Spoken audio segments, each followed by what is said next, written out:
I once knew a nigga whose real name was William. His primary concern was making a million, being the illest hustler that the world ever seen. He used to fuck movie stars and sniff coke in his dreams. A corrupted young mind at the age of 13. Nigga never had a father and his mom was a fiend. She put the pipe down, but for every year she was sober, her son's heart simultaneously grew colder. He started hanging out, selling bags in the projects, checking the young chicks looking for hit and run prospects. He was fascinated by material objects, but he understood money never brought respect. He built a reputation cause he could hustle and steal, but got locked once and didn't hesitate to squeal. So criminals he chilled with didn't think he was real. You see, me and niggas like this have never been equal. I don't project my insecurities on other people. He fiended for props like addicts with pipes and needles, and so he felt he had to prove to everyone he was evil. A feeble-minded young man with infinite potential, the product of a ghetto-bred capitalistic mental. Coincidentally dropped out of school to sell weed, dancing with the devil, smoked until his eyes would bleed.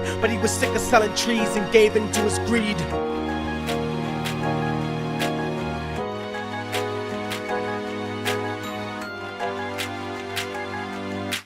Everyone tryna be trife, never face the consequences. You probably only did a month for minor offenses. Ask a nigga doing life if he had another chance. But then again, there's always the wicked that knew in advance. Dance forever with the devil on a cold cell block. But that's what happens when you rape, murder, and sell rock. Devils used to be gods, angels that fell from the top. There's no diversity because we're burning in the melting pot.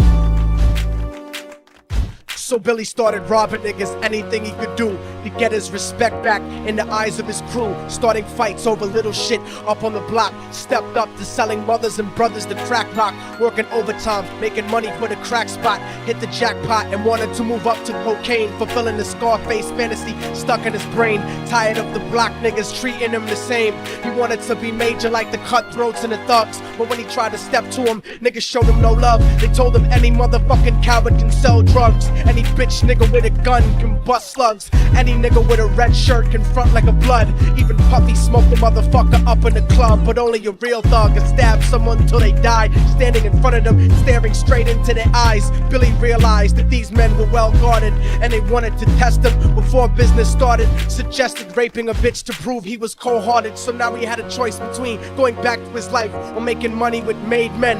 Up in the sight, his dreams about cars and ice made him agree a hardcore nigga is all he ever wanted to be. And so he met them Friday night at 2:45. Everyone tryna be trife, never face the consequences. You probably only did a month for minor offenses. Ask a nigga doing life if he had another chance. But then again, there's always the wicked that knew in advance. Dance forever with the devil on a cold cell block. But that's what happens when you rape, murder, and sell rock. Devils used to be gods, angels that fell from the top. There's no diversity because we're burning in the melting pot.